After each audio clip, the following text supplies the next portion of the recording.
How you doing, people? Welcome to M.A.D Reactions. Lovely to have you back. If you have been here already, if you haven't, then welcome. You know what I mean? I'm Damien. Nice to have you here. So look, Reddit threads. I think we've all used them, haven't we? Like to check things out and stuff. Well, this is 5 the most disturbing Reddit threads there's been. Okay, it's proper, and they are bloody weird and disturbed. Honestly, God, they're off the wall, mate, off the chart. So we just dive straight into it, yeah. Just make sure you're all right. I don't want you getting too scared and shit. You know what I mean? Get your pillow. Well, let's go. Let's have some of this, people. Right? Let's have some of this. Needs $700,000. On November 6, 2015, a Reddit user named Bangarang made a deeply concerning and odd post on the site reading, "Need $700,000. What do? I need it by January 2016 or I'm dead from the mob. What are my options though?" Now, if this was posted in subreddits like r/advice or r/helpme, people would have taken it more seriously. However, for whatever reason, Bangarang decided to post this plea for help in r/sadboys. This is a subreddit for the fans of the Sad Boys music collective that emerged in the early 2010s, primarily associated with Swedish rapper Young Lean and his music group Sad Boys. So, a completely unrelated post like this left most people confused about what it meant. Not sure if this is real. So confused. What is this? Some users wondered if this was some obscure reference to Sad Boys music. Is this a reference to Lean being worth $700,000? However, most users quickly realized that Bangarang was serious when he began responding to some of the less serious joke comments with sincere replies. I'm pretty damn sure, mate, if you owe 700 big ones to the mob, where are you going to get 700 grand from? I was going to get it out of the account. It's not going to happen, is it? So you'll either run or, yeah, I'll just move. Go to an island somewhere. Let me ghostwrite your next mixtape. I need all the help I can get. But that's when the post took a disturbing turn. One user jokingly told the OP to end it by jumping off a bridge and shoot himself while falling. Yeah, why not? However, instead of getting offended, Bangarang man. replied with something that made everything way more unsettling. "Think they'll get to me before I can make any moves." Alongside this, he posted a link to an eerie photo, a group of men standing in the middle of a street with multiple cars lined up behind them. The way the photo was framed suggested that OP took it while hiding in the bushes, as if he was watching from a distance, afraid to be seen. At this point, people wanted answers. And after some back and forth in another thread, Bangarang finally explained what had gotten him into this situation. "Was involved in a fight where an 18-year-old kid was killed. I was on drugs and had a bad temper. I was always protective of my friends, especially John. John was in a band and was taking off. He had a Facebook page, so he deactivated it. He made a new one. One of his friends that made a new one got real mad that he deleted the old page and thought he didn't want anything to do with her or his old friends because of the new fame and band. John tried to explain to her that wasn't the case. When he tried to, I peered over John's shoulder, read their texts, and got heated. I started trash-talking the girl. She got her boyfriend's friends to meet me and my friends out in the desert for a brawl. One of the guys there was with the gang members' guys group and pulled out a gun to shoot me and my friends. One of my friends grabbed the gun from him and ended up shooting the guy and killing him, the dude that pulled out the gun in the first place. Then, after the fight, I violated my probation. The cops were already after me for drug use. They found out I was involved in the fight and the shooting of the guy, and they added the battery charge. I wasn't charged with murder, but was involved in the fight, which is why they added assault and battery charges, plus the probation violation. But I continued with drug use and violated my probation by leaving the state. Now I'm sobered up, I just turned 23, and I'm in a real bad place with some people from the past." While these responses provided some important context for OP's situation, that just shows you, mate, your past catching up with you. It doesn't explain why the mob was after him now, or how having $700,000 would help him stay alive. By this point, people had stopped joking. It was clear that this was most likely real. And to be honest, right, let's have it right, yeah? I reckon even if he paid that 700 grand, they'd still shoot him for taking the piss. The mob, innit? Exactly, you know what I mean? So, just don't get involved with fucking drugs, man. Seriously. One user finally spoke up, saying what everyone else was Especially thinking. yourself and your family. First of all, why are you posting this here? Second, run, get out of town. To which OP replied, "I got no one." After learning about his sheer helplessness, user PizzaMan2345 chimed in with some detailed and practical advice to help Bangarang escape with his life. Get yourself into jail and tell them to safely escort you to an airport afterwards. If you warn them about the mob and spread the word, the police will look stupid if you die soon afterwards. Then, if you do get to the airport, take several planes to several places and settle down somewhere far away. No matter how uncaring a police department is, they should listen to your plea for help. It might also help if you have a writer friend who can tell the whole story if they don't escort you. Let the police know as a last resort that they will be flamed online for not dealing with the mob themselves and for letting you loose, only for you to die right after. This of course involves you being in jail for a while, which if not the case leads me to say that you should simply leave the country now. Use your head, don't drug your problems away, either work hard and loan the rest or just run. Unfortunately, we'll never know if this advice helped him or not. A day after making the original post, Bangarang stopped replying to any more comments and hasn't posted anything on Reddit since. As for if the story was legit or not, we have no way of knowing for sure. The Bangarang account was likely a throwaway since it was created the same day as the post. I also tried reverse image searching the picture Day after my birthday. and while there are many similar looking images online, I couldn't find anything that matches the OP picture to a T and predated the Reddit thread. And since Bangarang didn't provide any clues about his location, I couldn't find any relevant news articles from that time either. Most users under the original thread believe the OP was likely caught and killed by the mob. However, it's been over 9 years since the original post with no updates since, and I doubt we'll ever learn the truth. Also, another thing, if you're going to go jail, the mob, they're going to get you in there, aren't they? You know? It's just... use this. Don't get yourself into that sort of shite. Sorry. Dog Operation. On the 31st of March, Reddit user City Comma State posted a disturbing entry on the Reddit Bureau of Investigation subreddit. The title of the entry was, "What could have been the reason why someone operated on my dog?" It read, "I originally posted this to another sub, now deleted, and was insisted that I repost this here instead. I live alone in a suburban area, and when I go out, whether it's for work, social gatherings, shopping, or whatever, I leave my dog, he's a Labrador, to play in my backyard with plenty of food and water. He's a pretty healthy dog, normal weight, and had nothing wrong with him. I would say I live in a pretty safe neighborhood and never had anything bad happen to my dog while I was away. Yesterday, I came back home from work in shock to see that my dog had been stitched up. In shock, I immediately rushed to him, called and took him to a vet. I visit the vet for checkups so the vet knows him." What? What? That's... what? Strangely, the doctor who was inspecting him said that whoever was operating on him actually did a pretty good job, and for whatever reason took out part of his fat. The wounds are of both his lower and upper belly. Pictures here. My goodness. Luckily, he isn't in any danger, but the doctor said he would be in some pain for some weeks. Normal for wounds. I was prescribed painkillers and antibiotics for my dog. I was also given a cone for him to wear so he wouldn't lick his wounds. Mental.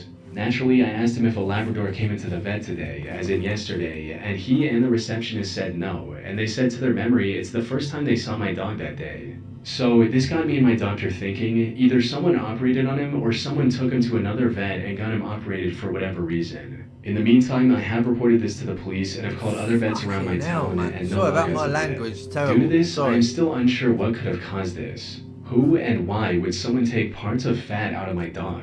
I don't have any enemies, nor any past relationship partners come to mind who may do this. I've also spoken to some neighbors, and they said they didn't notice anything strange around the neighborhood or near my house. I also don't have any cameras. What, about time you bloody get some, mate? Speculating on what could have happened. Some wondered if this was the work of a medical student looking to practice, or a budding serial killer. However, neither of these makes much sense. No sane medical student would risk ruining their career by operating on a random dog when there are safer options like ethically sourced cadavers. As for the potential serial killer theory, why would they cut open a dog only to stitch it back and return it to the owner instead of just disposing of the body? But there were some more reasonable theories as well, stating that the dog must have injured its stomach while jumping over the fence. Someone then saw the wounded dog and took it to the vet for treatment before leaving it back in OP's yard. Or maybe the dog successfully jumped over the fence only to get hit by a car, and the person driving the car took it to the vet and dropped it off after the operation. However, a major flaw in both theories is why the person who took it to the vet didn't leave a note explaining the situation. I was just gonna do this to say that. Once an accident, maybe the person didn't want to get in trouble. Hey, nice house, even then, isn't it? maybe an anonymous note would have been a... That's a lovely bloody street. Look at them houses. That's nice, isn't it? right thing to do. Some users also consider the possibility that someone might have shot the dog with a pellet gun, either by accident or on purpose. A comment from user Wow. Banana Phone quickly rose to the top as it offered a more plausible explanation for what might have happened during the OP's absence.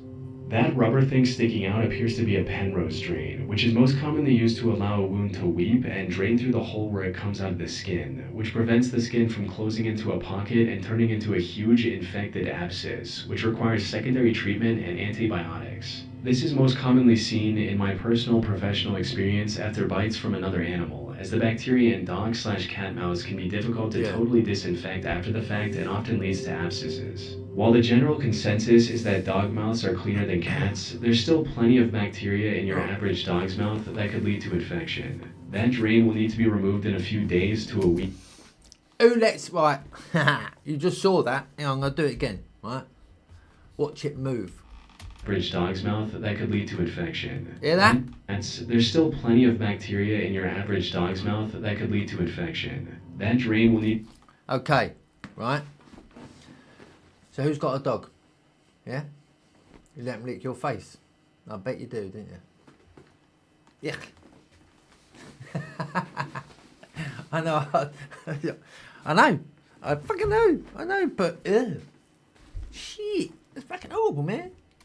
Need to be removed in a few days to a week after the risk of infection is passed. My guess would be, with the size of the incision, another dog got into a fight with yours, whether it jumped the fence into your backyard and picked the fight itself, or somehow your dog was accidentally able to be out of his fence, and the owner felt guilty but did not want to get sued or put their dog down. I double this hypothesis because if they put him back, they knew where he lives, and that means he was probably inside the fence when the incident occurred, and hiding the conflict probably means his dog has a history of aggression. Does it matter? Well, it does matter. I didn't mean it like that. You know, where's the fucking note? Why wouldn't you leave a message, you know, on the geezer's door or on a few, no, put it on a few doors, innit? Who owns the dog, blah, blah, blah, this has happened. You don't just come home and have your, oh, wow. The point where it jumped your fence and shocking. attacked. Shocking. I suspect a pellet/gunshot less because anyone who would shoot a dog in its own yard is probably not going to have the moral compass to get it treated. Another user, Decent Writer, also backed this theory with a personal anecdote reading, I'm almost 100% sure someone who has a dog with a bite history attacked your dog and they did not want to get caught. I have a dog with a bite history. If he bit someone or an animal a second time, it would be disastrous, and myself and my partner would both be in jail. They likely got off with a small charge the first time and are on probation, already paid out a ton of money to whoever was the first victim and cannot risk a second person suing them. We've been going through the process for our one dog bite for over 2 years. It has been miserable every single step of the way, and I'm sure that's what has happened here. I'm sorry, it sucks so much. Hopefully they feel guilty and come forward to you one day. In which case, you have 2 years from the day of the incident to sue them in a civil court case. I know this because I'm on the other side of that civil lawsuit as we speak. That said, after further questioning from other users, the OP shared additional details about the situation. Hang on a minute. It's not you, is it? You're not trying to, you know, twist this one. Many of these theories in the process. Edit. People have been asking about my fencing. I'm about 5'8", and the main fencing is taller than me. The side fence is about half my height. However, there are other properties around those fencing. So if another dog, for example, got in, I would think the neighbors would have noticed, as the other dog would have needed to go through their properties first before reaching mine. People also are asking if my dog is known for jumping over stuff. No, he's not. So that's why I don't think he hurt himself while jumping over the fence. But that doesn't mean another dog jumped over to him. One of my neighbors, right next to the one of my shorter fence, has a dog of his own. But it's a small poodle, and I don't think they could have done that to a Labrador. Plus, neither of them has shown aggression to each other, from what I've seen. They usually don't even pay each other's mind. No other organs are missing, according to the vet, just the fat removal. It was not a car crash. He has no bones broken, bruises, or anything like that.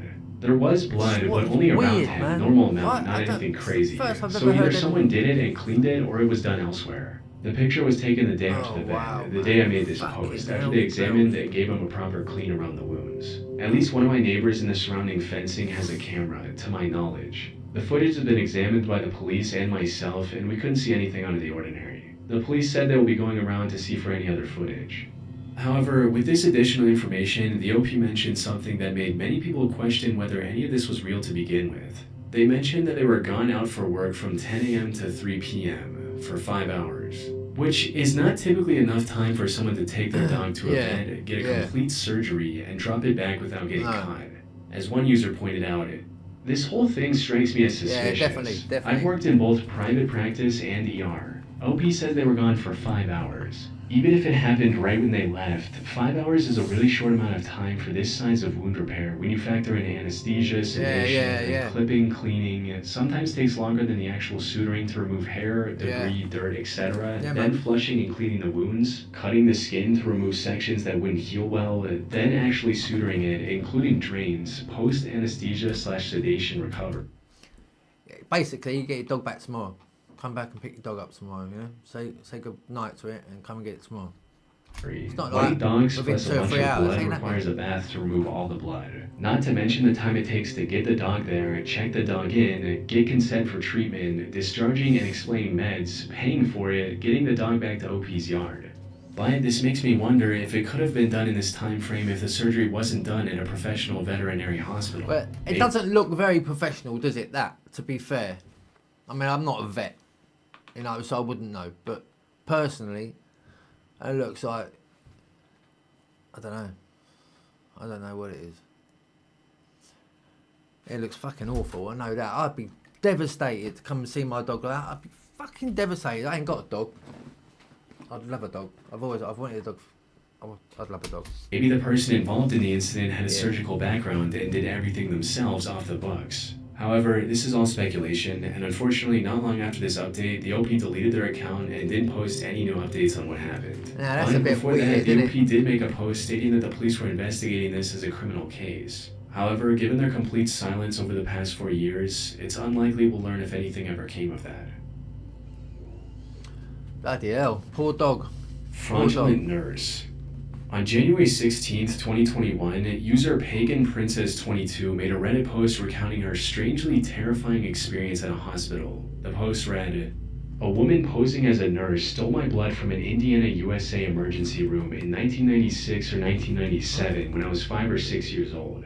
Hello everyone, I'm not sure if this is the correct place, so please feel free to direct me to a better subreddit if there is one. I flared it as a cold case because it happened 23 years ago, but there were no charges filed, to my recollection, and I don't remember a case being made from it. This is a strange story, and I was 5, maybe 6 when it happened, so I don't have a lot of the details. I recently told my younger sister about this story, and she encouraged me to look into the incident more and see if I could find out either who this person was or if there was a larger pattern of behavior during the time frame. I'm interested in any information you all have to offer / can find on the matter, as I truly just want to satisfy some curiosity. I'm 99% sure any statute of limitations is up, and I'm not interested in reporting something so weird and from so long ago to the police for them to tell me there's nothing that can be done. Now on to the story. When I was around 5 or 6, I got a pretty bad nosebleed that wouldn't stop. I eventually started throwing up big clots of blood as well, and my mother took me to the ER. This would be in / around the Sunman or Indianapolis area in Indiana, USA, but I do not know the name of the hospital. Indiana, At the baby. time, beds were separated only by curtains on ceiling racks and not individual walled rooms. My mother had left my room to speak to a doctor. I know she left, and a woman I did not know came in shortly after she left. She was white, had medium brown hair, and looked to be in her 20s or 30s. She was wearing a blue scrub shirt with puppy dogs on it and unmatched pants. I want to say she was not wearing scrub pants, but rather jeans or maybe sweatpants. I know they did not match her shirt, which stood out to me. The other nurses and doctors I saw only wore solid colored scrubs and were all matched. She said she needed to take some blood and pulled the tools to do so from her scrub pockets, not a phlebotomy card. She stunk me and started drawing blood, somewhere around 5 to 7 vials of it, but Can I just quickly jump in here, right? He's just said he's 5 or 6 years old, yeah? How is he clocking all this? You know, and she's not a proper nurse and blah, blah, blah, blah, blah, at that age. You know? I mean, if it's his mum saying it, why isn't she saying it, you know? Someone's took my son's blood. You know what I mean? It just doesn't add up a little bit, does it? You know what I mean? Potentially more. On the last vial, we heard my mom and a doctor coming back towards the room. She hurriedly ripped the tube from my arm before the last vial was full. It spilled some blood. She did not give me a band-aid or gauze. She just left me bleeding and shoved everything back into her pocket and then ran from the room. What? She ran to the left, and my mom and doctor entered from the right. What The doctor said a nurse would be with me soon to draw some blood and run some tests. I told him a lady had already taken my blood, and he asked what she looked like and where she went. I described her. He turned wide-eyed to my mother and said, "She doesn't work here," and ran out of the room to the Fucking left. heck. I heard some loud voices, Bloody there was a lot of hell. commotion, but That I don't is remember out anything of past this that world, point man. other than just feeling dizzy and now scared that some strange woman had my blood. I've never... I mean, why would you want someone's blood? Seriously. I can't think why. I really can't. But a kid's blood as well. A little been boy's able blood. to find out what happened, who this woman was, and if she was ever caught, or if this type of thing was happening across the country at the time. I have no idea. Let me know if there's any other information I could provide to make it easier to Bloody find out what ruthless, happened to my mate. blood. Ruthless. Edited a typo and to add, my mother is not a great source of information when it comes to my family life, or her life, or anything really, as she has some of her own issues. Several years ago, when I was a teenager, confirmed the details I remembered, then refused to talk further about it and asked me not to bring it up again. Oh. She claims she does not remember the name of the hospital, the name of the doctor, or other details I was asking for at the time. What makes this story so terrifying is how real it feels. Most children are already afraid of doctors and needles, so they... Wouldn't you sue? Surely you'd sue. I mean, you know, I'm not no disrespect to America whatsoever. I've got loads of love for America, but a lot of them, they sue each other, don't they? It's quite a thing, you know. And why wouldn't you sue? Well, why wouldn't you sue anyway? It doesn't matter where you're from. Why wouldn't you just sue? Someone's just coming and took some blood out. I wouldn't be just suing, mate. The idea of someone posing I tell as a you nurse that to for steal a dollar. blood is horrifying. One user responded with a theory stating, "Are there any chances that you are adopted?" Suggesting that the mysterious woman was OP's real mother who wanted her blood for DNA testing. And while this is still a bit out there, it could explain why OP's mother refused to give any further information on what happened that day. However, OP shot down this theory not long after it was posted with a comment reading, "I don't believe so, no. I see my original birth certificate and it lists my known parents as my birth parents. I also look very similar to my mom and sister." The most plausible theory came from user OSnapdragon22, who suggested that OP might be misremembering details that make this situation a lot more horrifying than it actually was, stating, "Nurse here, phlebotomists sometimes wear different scrubs. It seems highly unlikely that someone stole your blood and put them in tubes. Those tubes are full of various additives for different diagnostic testing. If I were to steal your blood, I would use a bag instead. Not like I would steal blood or anything, just making a point. It seems highly weird that a civilian would have the necessary tools/tubes to complete Can't this even lab believe draw. this is Many even blood having- draws are done with equipment carried in This is scrub even that, you pockets, know. so not having a card is not atypical. Crazy. Supplies in hospitals, especially needles, are required to be locked per Joint Commission/DNV for obvious reasons: drug users, children. Also, blood draw cards are actually an infection risk in some cases. Lastly, hospitals are extremely stranger unfriendly. Every nurse and tech knows who's supposed to be there and who's not. Even when you're a coworker that has been floated from another floor to assist, you are treated as an outsider, and many coworkers still stop and ask you what you need/what you're doing there. This was most likely a flashbulb memory instance, as you were 5 and have a childlike recollection of events, and said yourself that your family/parent is a poor historian. I hope that... Do you know what I mean? So why wouldn't the mum do something about it instead of the kid having to do? It just don't make no sense at all. This This don't make no provides some sense. reassurance for you. I'm not trying to diminish what you're saying, just mentioning that from my experience it seems highly implausible. P.S. A doctor saying someone doesn't work, that is also ridiculous, as doctors do rotations, don't stay on one floor permanently, and typically do not know all staff members working in a given unit at a time.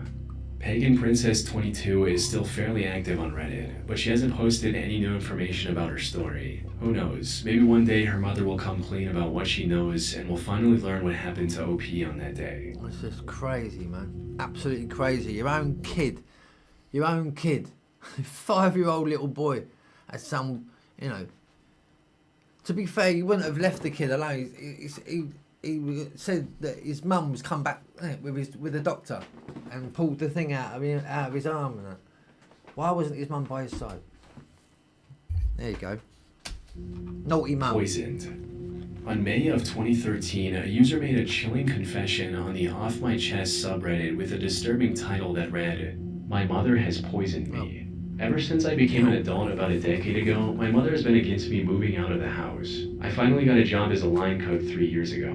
My mother and the rest of my family, which includes my sister and father, has been against it, mainly saying that such a job cannot sustain me, which was true. They also said I would hate working, which turned out to be false. About a year and a Get a job. half later, I quit due to health reasons. The following spring, I got a new job as a computer programmer. While they seemed supportive at first, my mother and sister, who I lived with, gradually became hostile. Eventually, I moved out of the house. About a month later, I lost my job, and about 3 months later, moved back home. Everything was cool at first, but as I was getting calls from recruiters and going to job interviews, they gradually became more hostile again, accusing me of being distant and not caring for them. However, they seemed to be very controlling and hateful of the fact that I wanted to move out and wanted a decent job. So last month, I finally got that job as a computer programmer again, but it was out of town. I had just enough money to relocate to the new city. They became very hostile starting a few days before I left, accusing me of not loving them, of hating them. On the day before I was scheduled to leave, my mother gave me 2 of the styrofoam ramen noodle cups and tore that cardboard covering that normally comes with it and threw it away. I was suspicious that they would try to sabotage my life, so I was careful in not trying to anger them. She gave me a few more food items, which I didn't use, to take on the trip with me. When I arrived at my new city and entered my hotel room, I chilled out. I was to go to work the next day. So after the first day of work, I ate a cup of ramen noodles and felt ill. I knew that feeling because my sister fed me something that made me feel the same way in late 2011, which I then assumed was because of my recent illness. I felt weak, lightheaded, and short of breath. I drank water to make me feel better because that's what I did last time that happened to me. Over the week, my mother kept calling me, making sure to remind me to eat my ramen noodles. I was short on cash then, waiting for my first paycheck. I never told her that I ate it. I suspected then that I had been poisoned. After doing some Googling, I believed it was cyanide. Now, that is something that you should never have to think that your own mother would do that to you. So I resisted that thought. Cyanide, man. Your own mother.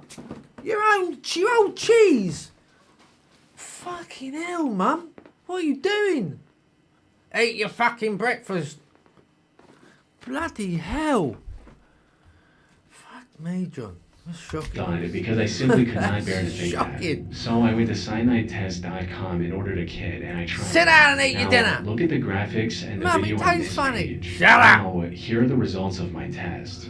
I guess I'm going to have to call the cops, and I will never speak to my family again. Fucking The heck. results exposed the truth Hey, the OP bonkers, desperately mate. didn't want to believe. He was Cyanide, being poisoned man. by his own family. Hell. Thankfully, the amount of poison in 1 cup of noodles wasn't enough to be lethal. Obviously. But eating that second cup could have easily delivered a fatal dose. Oof. Luckily, he was able to escape with his life. After reading this post, the vast majority of people urged OP to contact the police and stay away from his family. And that's exactly what he did. Yeah. Unfortunately, the police weren't as helpful as everyone would have hoped. Update 8:45 a.m. I am currently in Topeka, Kansas. I work downtown in a government office building which has a police department. I visited the Capitol Police Station here and spoke to an officer. I showed him the evidence and he said he could do nothing about it since the package was opened and might have been contaminated. So does anyone have ideas? Had things ended here, this could have gone down as one of the most unsettling mysteries in Reddit's history. But unlike other disturbing Reddit threads, this one surprisingly had somewhat of a conclusion. You see, even though this was a throwaway account, OP returned to Reddit in October of 2013 and gave an update on his whereabouts. I was only able to file a police report, but only that so far. The police do not have enough evidence to investigate. I have gotten no contact. Yeah, I don't blame you, mate. I currently would live in not a have cheap hotel nothing in to do with Topeka, them. Kansas. Not a chance, Yesterday, mate. after getting home from work, I work for the Kansas state government as a software developer. The lady at the front desk told me that my mother called them to speak to me. For security reasons, the motel needs both the name and room number, and my mother didn't have my room number. She didn't even attempt to call my cell phone, which makes me believe that she just wanted to know if I was staying there and where. And a few months later, he posted one last comment assuring everyone of his safety. And by the way, I have moved out of state since making my last thread with this account, and am doing very well with a nice job, and am in better health. To think that this story would have taken a much darker turn if the OP hadn't grown suspicious of the food his own family gave him on his way out. Wow, man. That's fucking... That is like... Now that's fucking naughty. That is naughty, mate. Your own mum, eh? Trying to keep you... That's what she was trying to do, probably. Trying to keep him home, innit? Or maybe she had life insurance on him. You just don't know, do you? You just don't know. Missing coworker. On the 31st of July 2020, Reddit user SoothBB made a post on the Reddit Bureau of Investigation subreddit seeking clues to help locate their missing coworker. The post read, On Wednesday, July 22, a coworker of mine abruptly up and left work before the end of his shift and hasn't been seen since. 1 week later, a text message is received from him containing only 3 photos. Does anyone recognize the locations shown in these photos? I work at a lab that makes prescription eyeglasses in northern Ohio. Last week Wednesday, about 6 hours into our 10-hour shift, around 7:10 p.m., a coworker of mine got up from his station in a hurry, left his bag with personal belongings at his desk, iPad, Bluetooth headphones, a prescription, phone charger, a book, and a couple other knickknacks, and walked out the door and didn't return. No one's seen him since. Some of my other coworkers thought he was just sick of the long hours and decided to quit, but that just doesn't make sense why he'd leave behind his personal belongings and not say anything. We tried calling him that same night, but his phone would just ring until it went to voicemail, and by the next morning his phone was turned off. My boss said he got a hold of his mom and that she hasn't seen or heard from him, but didn't seem too concerned, as she said he had a history of living somewhat of a nomadic lifestyle in his past. She thinks he may have relapsed and owed someone money or just ran off with some girl. Apparently they aren't very close and don't have the best relationship. I know he had a history of drug abuse, but from everything I've gathered in the 2 years that I've worked with him, he cleaned his life up after an arrest in 2014 or 2015 for drug possession and had been clean since. He always acted normal around me and seemed to be living a productive life. On the subject of the pictures, a couple days ago after work, I received a group text message that was sent to me, 2 of my other coworkers, and 6 other numbers I don't recognize. It was from him and contained the 3 pictures I linked, no text. I tried calling and it rang once, then went to voicemail. When I called again, it went straight to voicemail. This whole thing has me feeling very uneasy and I don't know what to think. Does anybody here recognize the location of where these photos might have been taken? No, mate. Below this was an Imgur link to these 3 pictures that OP supposedly received from their coworker. All 3 of these pictures looked like someone had taken them in a hurry, while possibly running away from someone or something. If the OP story was true, it painted a deeply alarming situation. However, most users remain skeptical. They say X marks the spot. It painted a deeply alarming situation. However, most users remain skeptical, and as time passed, more evidence emerged suggesting that this might be a hoax or part of an alternate reality game. $5 says this turns out to be an ARG. For instance, one user tried to extract the embedded data in the 3 images to see if they had any GPS information, only to be met with confusion.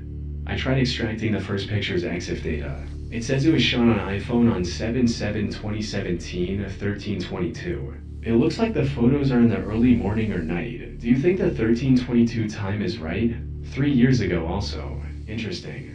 A few other users also pointed out significant inconsistencies in how the OP described the location, stating, "Yeah, I'm not a fan that they just said Northern Ohio. Like, is it Cleveland, Akron, Toledo, Sandusky? Way too broad.